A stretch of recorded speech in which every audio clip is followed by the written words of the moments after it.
आजादी, तेरा बाप मिलेगा आजादी, हम छीन के लेंगे आजादी, है हक हमारा आजादी, हम लेके रहेंगे आजादी, हम छीन के लेंगे आजादी, तेरा बाप मिलेगा आजादी,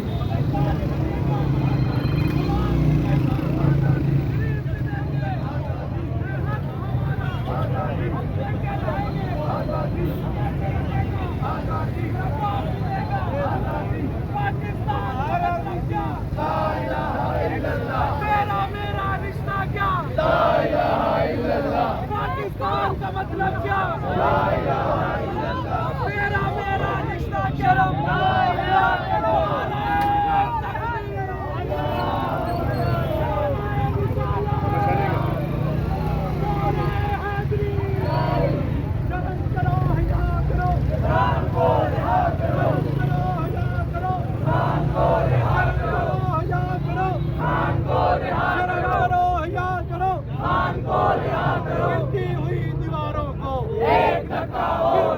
दीवारों को एक धक्का और, मुल्क के इन गद्दारों को एक धक्का और, मुल्क के चोर ठेकेदारों को एक धक्का और, चोर ठेकेदारों को एक धक्का और, चोर ठेकेदारों को एक धक्का और।